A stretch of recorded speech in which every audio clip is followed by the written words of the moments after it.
Welcome to the marvelous land of Oz. I'm Mardell, reading The Patchwork Girl of Oz by L. Frank Baum.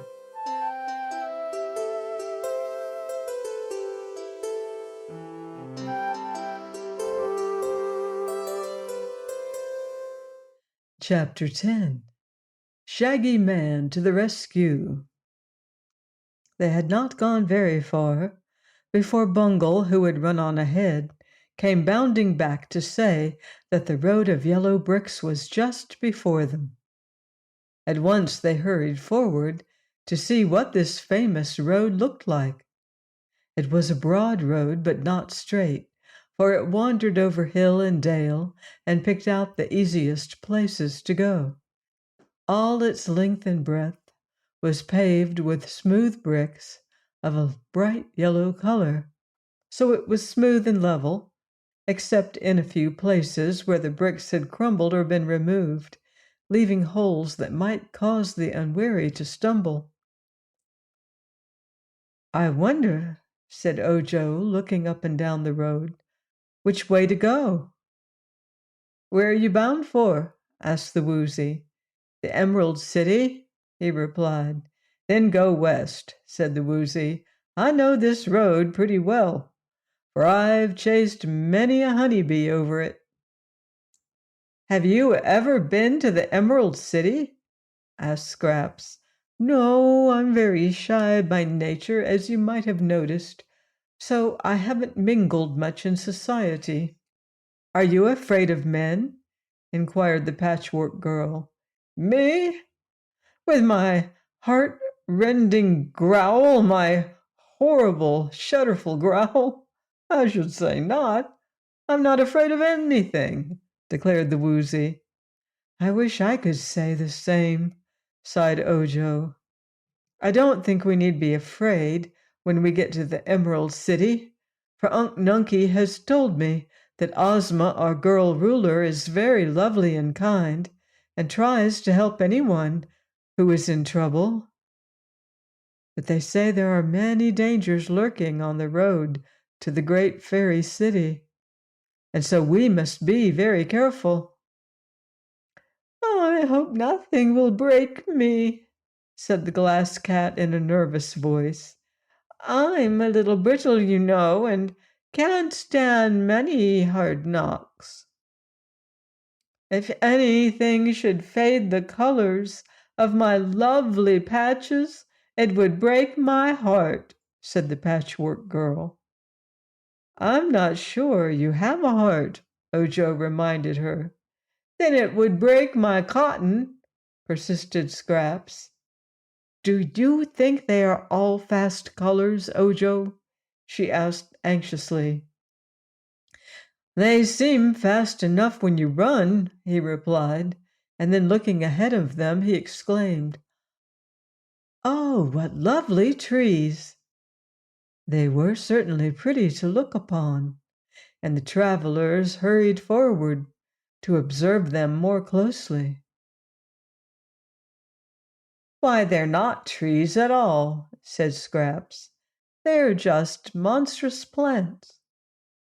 That is what they really were, masses of great, broad leaves, which rose from the ground far into the air until they towered twice as high as the top of the Patchwork Girl's head, who was a little taller than Ojo. The plants formed rows on both sides of the road, and from each plant rose a dozen or more of the big broad leaves, which swayed continually from side to side, though no wind was blowing. But the most curious thing about the swaying leaves was their color.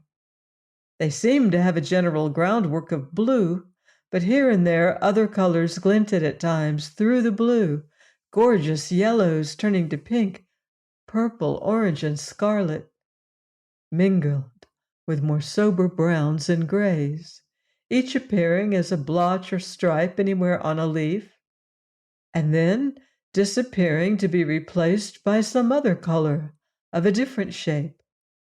The changeful coloring of the great leaves was very beautiful, but it was bewildering as well, and the novelty of the scene drew our travelers close to the line of plants, where they stood watching them with rapt interest.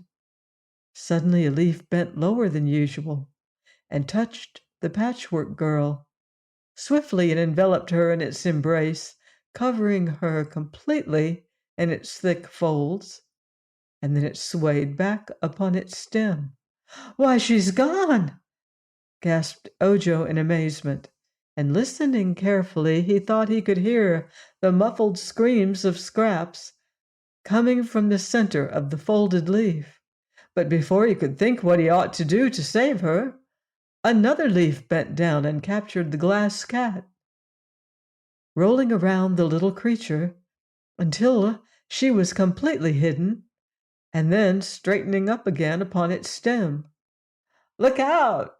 cried the Woozy. "Run! Run fast, or you are lost!"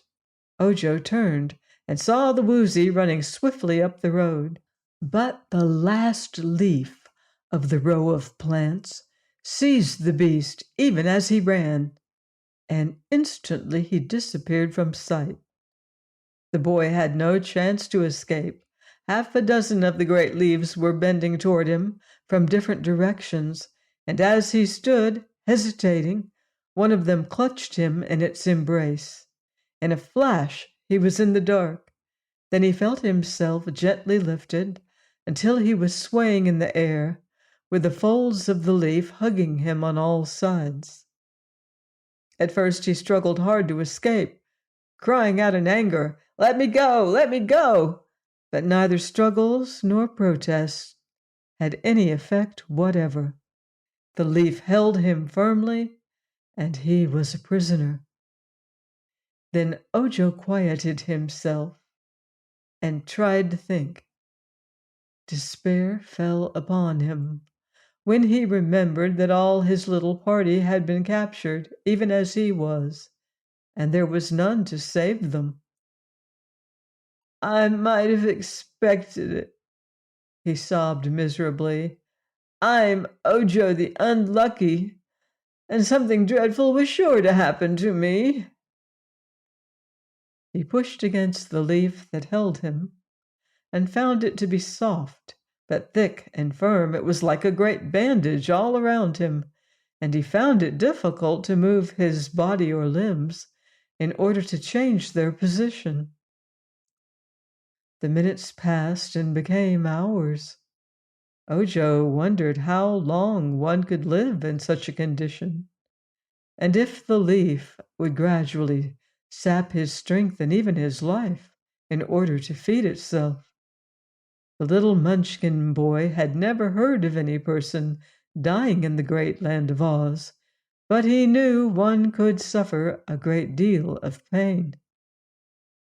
His greatest fear at this time was that he would always remain imprisoned in the beautiful leaf and never see the light of day again.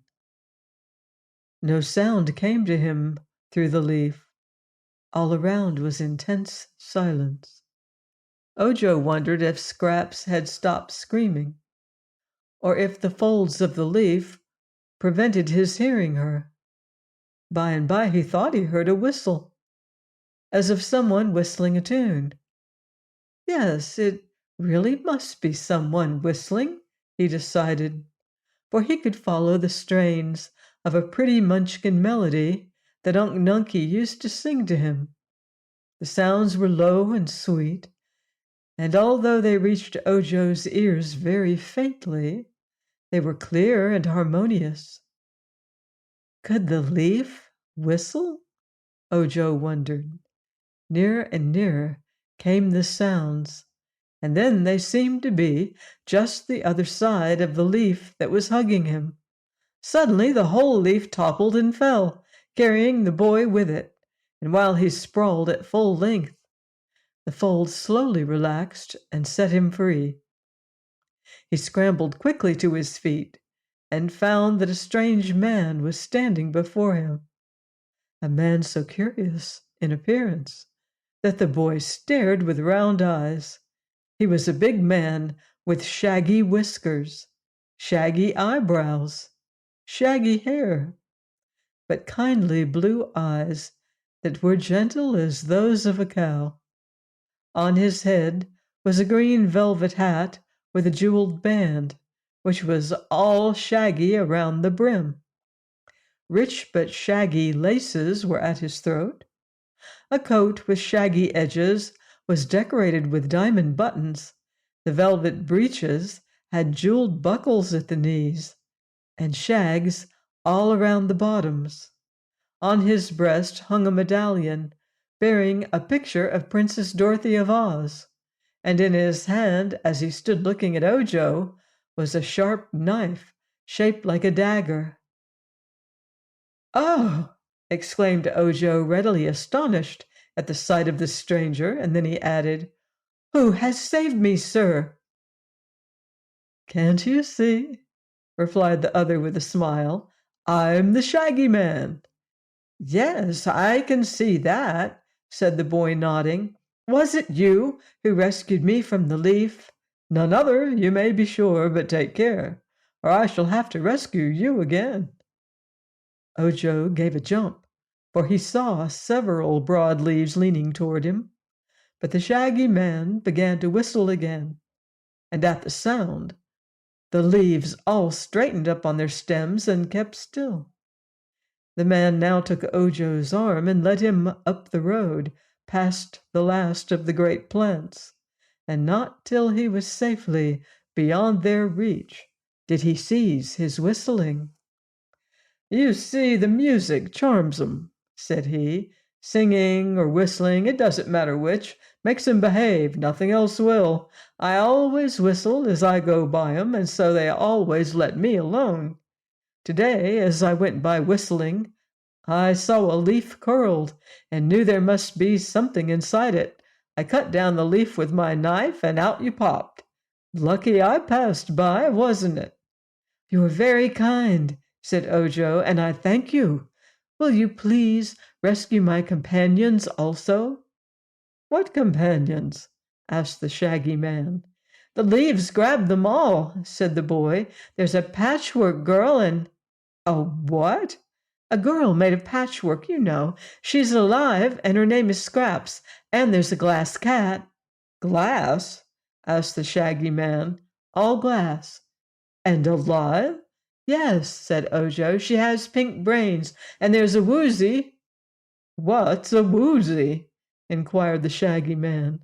"Why, I, I can't describe it," answered the boy, greatly perplexed. "But it's a queer animal with 3 hairs on the tip of its tail that won't come out and—" "What won't come out?" asked the Shaggy Man. "The tail?" "The hairs won't come out. But you'll see the woozy if you'll please rescue it, and then you'll know just what it is." "Of course," said the Shaggy Man, nodding his shaggy head. And then he walked back among the plants, still whistling, and found the 3 leaves which were curled around Ojo's traveling companions.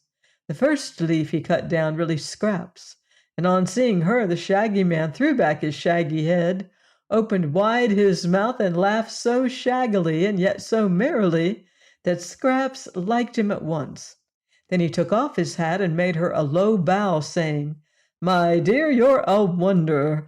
I must introduce you to my friend the Scarecrow." When he cut down the second leaf, he rescued the glass cat, and Bungle was so frightened that she scampered away like a streak and soon had joined Ojo, where she sat beside him panting and trembling. The last plant of all the row had captured the woozy, and a big bunch in the center of the curled leaf showed plainly where he was. With his sharp knife, the Shaggy Man sliced off the stem of the leaf, and as it fell and unfolded, out trotted the woozy, and escaped beyond the reach of any more of the dangerous plants. Please join me next time for more magical adventure here on the marvelous land of Oz. Goodbye for now. See you in Oz.